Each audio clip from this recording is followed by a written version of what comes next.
Hello, fabulous superstar Aquarius. Welcome to your horoscope for the month of April 2025. I am your astrologer, Nadiya Shah. Thank you for being here. A limited number of consultations are now available with me or my friends, including Andy of Wise Ask Astrology, over on my website. Secure yours now at nadiyashah.com. Links below. This month's full moon takes place in fellow air sign Libra, a part of the sky for you that has to do with long distance travel, immigration, citizenship, higher learning, and legal matters as well. And more personally, it has to do with the beliefs that help you to make sense of the world, that guide your life. It's a very philosophical part of the sky. Now, this full moon is speaking in a conversation of tension with Mars. Mars, as we start this month, is moving through a part of the sky for you that has to do with your daily life, your work life. It's the things you got to get done, that you got to put your energy and your attention towards, whether that's your habits or rituals, or it's your work, the type of work you're doing, and interacting with the people who surround you there, or the people you interact with all the time. It is this tension here that is also about looking at what you believe with that full moon versus what you're actually doing and how you're actually living. And where there's a disconnect, this is where that might frustrate you in some way, because there is a desire to live with greater congruence. But here's the thing. Jupiter in the other fellow air sign, Gemini, is speaking in supreme harmony with this full moon. I love this energy for you, I have to say. Jupiter is in a part of the sky that has to do with heart and luck and windfalls and joy and happiness. It has to do with creative fulfillment. And it is Jupiter speaking in supreme harmony with that full moon that suggests a time where a lot is working in your favor and on your behalf, where it can feel like this is a time that's especially fortunate in how it is that it feels like the world itself might open to you in a more meaningful way. Now, that could be literal or figurative, but meaningful nonetheless. If you are involved in one of these matters I just mentioned, like a legal matter or something going on in an institute of higher learning or an immigration or citizenship matter, this is where you might get some really good news. Now, first, it's like you've got some responsibilities, things you've got to get done, and you're scrambling, but there's just a protective energy here that can have you feeling very uplifted at this time. But here's the thing, it's not just about the full moon, but what's happening surrounding the full moon. On the 7th of the month, Mercury goes direct. And this is in the same part of the sky that Venus will go direct in. And Venus goes direct minutes after the full moon perfects. Literal minutes, so 39 minutes after the full moon is exact, we get Venus going direct. And it is both Mercury and Venus that are in a part of the sky for you that has to do with money you earn, money you spend, and self-love and self-esteem. And so this is where it can feel like financial matters are finally able to move forward. You're finally able to have an understanding that some plan or maybe some sense of a payment, something you really wanted to purchase, you've been holding off on, or maybe it's just an understanding of what you want to implement that you believe is going to help you to create more prosperity for yourself. How do you go about doing it? How and what exactly is it that you want to do, and what's worth doing for money and what isn't? Well, you're about to have a whole lot of clarity at this time. Venus is the ruling planet of the sign that the full moon takes place in. There's this natural connection happening between the full moon and Venus. And the fact that these two are having this important exact moment almost simultaneously, I think is rather profound symbolism at this time. Because it does suggest, on the one hand, the world opening to you, a more philosophical approach. But as a result of that, there's also greater prosperity. There's also greater self-love, self-esteem. There's also a sense here of understanding what's worth the money and what isn't, and what your ethics are going to be around it, that helps you to feel that much more hopeful, that much more lifted at this time. These energies of Mercury and Venus going direct are energies of forward progress, which means more prosperity, more abundance, which means feeling more aware of your blessings. Now, navigating later in the month, on the 27th, we have a new moon, but it's what's happening in the lead up to that new moon that's really interesting. I'm going to go back to Venus here, right? This month, Venus slows down, stands still, slowly goes direct, all while being close in the sky to Saturn and the North Node. And so when a planet meets Saturn, there's a sense of consequence, an honest evaluation, a sense of a choice being made, rooted in a reality check. With the North Node as part of the picture, well, with the North Node, it's about a sense of a karmic doorway opening from which the new and the next can find you, that ultimately help welcome blessings into your life and pull you forward in some way. If ever there was a time, if ever there was a month to pay attention to whatever financial ideas you might be having, this really would be it. If ever there was a time for you to consider what it is and how it is you go about making and spending money, or outside of money, this might not play out financially. It might have a lot more to do with an understanding of your own sense of self-value, what you value within yourself. Well, this is where these considerations open up greater possibility to you. I also think of Venus meeting Saturn as representing delayed gratification, and that in and of itself can open up greater blessings for you now, where you realize what work is worth doing now so that you can have the bigger reward later, whether that bigger reward involves more income or purchasing something that matters to you. And so we have this meaningful energy at play. And then it is the following day that we are going to have Mars standing opposite Pluto for the third and final time as part of the larger Mars retrograde season. And so we've been in the Mars retrograde season going all the way back to October. And as we start this month, of course, Mars is direct. This is the last month Mars is retracing its steps. And it is going to be at the very beginning of next month that Mars will leave shadow. On the 18th of this month, Mars moves into your opposite sign, and it's going to be there right into June. So there's a longer stay even after the larger retrograde season is over. But for all that, this third opposition of Mars and Pluto is a key characteristic of the retrograde season. It's the last really important alignment that Mars is going to make as part of the season.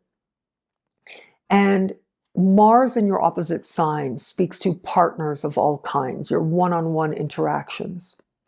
Pluto in your sign represents power. And it is ultimately you that's holding power here, especially where it comes to the alliances you have, past and present.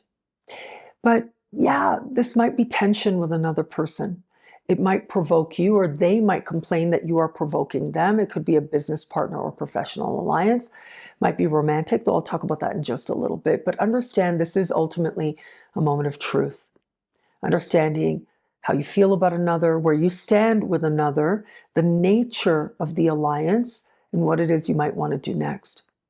And it is fascinating. Normally we'd have the opposition and then the energy would quickly dissipate. But this time what's happening is the day after the opposition is exact, on the 27th, is when we're going to have a new moon. And that new moon is setting up a larger configuration called a T-square. And it is a larger configuration of tension involving Mars and Pluto. So it like drags the energy out of that opposition. I'm so sorry to say that. It does happen though, and it has its wisdom with the new moon happening at the foundation of your chart, having to do with home, the past, your living situation, your family of origin, and your parents in particular. It may feel like the past comes calling in some way that might feel uncomfortable or uneasy. There might be a home-related matter that you've got to pay attention to as well. And as it gets your attention and it gets your focus, well, that becomes a possibility here. It might be a chance to see your past differently in a way that might not be easy, but is honest in some way. If you're looking to buy, sell, move, or attract a new roommate, the thing is, with this energy, it feels as if that is to happen, it's like you don't have a choice. Something is less than ideal about that circumstance. And again, I'm so sorry to say. So you might want to pace yourself a little bit at this time. If it is that you desire to be with your family of origin, just understand, especially if you know there are certain people who have a knack of pushing your buttons, to take the best of care of you as you navigate this time. That new moon is about the foundations of your life, feeling as if they are stirring in some way, turning over in some way. And that in turn is going to help you that much more to ultimately find a more stable understanding. As you look at the past bravely, you're able to claim what power you have in the present. Now, where it comes to matters of love, I'm going back to that opposition of Mars and Pluto, of course, because that is huge in the context of love for the Aquarians out there. Mars in your opposite sign, as a general principle, tends to bring with it either courage in wanting to meet someone new, more passion with another person, a desire to pour energy towards another person, to partner up, or maybe just a need to be more present with your partner, to give them more energy in some way. But what we have is Pluto opposite Mars, right? A key moment as part of this larger transit.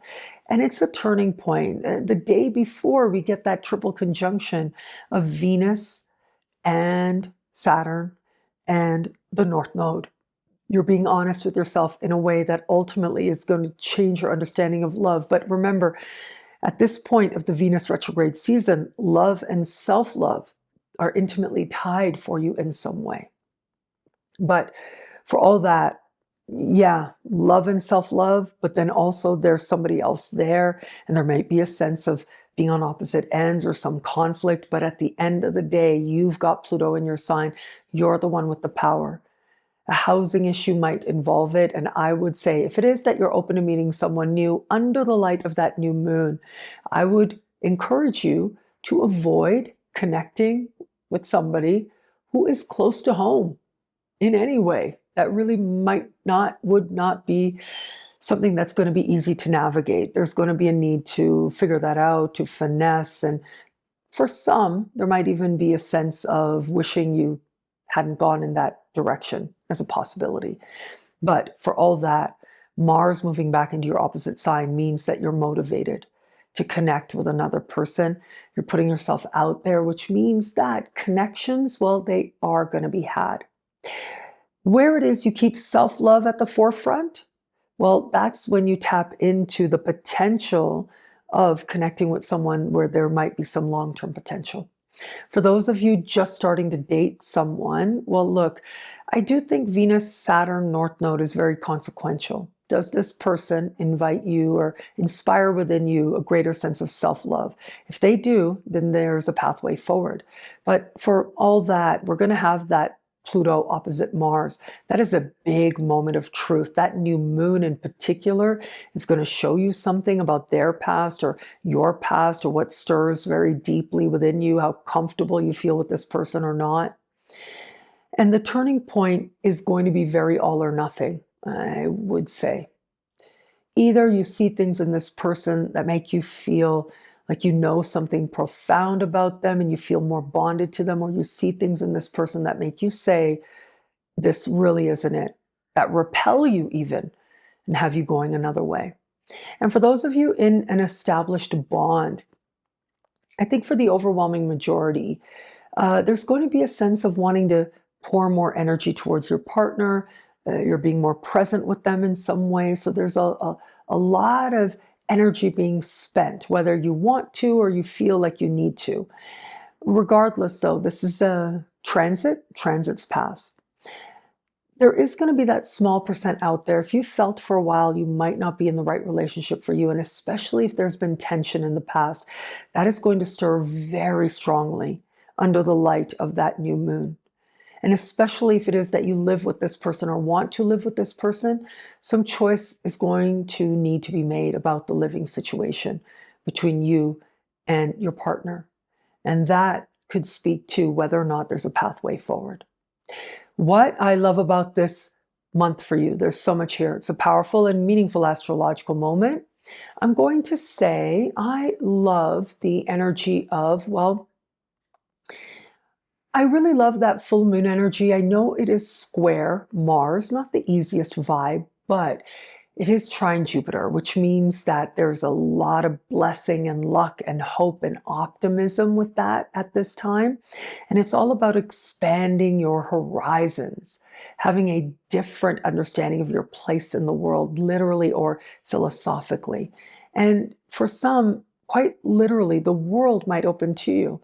There are some practical matters that need to be addressed, but you're motivated to do just that. And as a result, greater blessings do open up. Well, thank you so much for watching. You can get a video like this each and every week for each and every sign for as low as just $3 a month with Choose Your Membership rate over at NadiyaShahSuperstars.com, where you get expanded exclusive video scopes each and every week. Higher tiers get you things like all access passes to Synchronicity University events, consultations with me, and so much more. All of this in the Superstar space at NadiyaShahSuperstars.com. Links are in the description below. Thank you again for watching. It'll be a great month. Enjoy.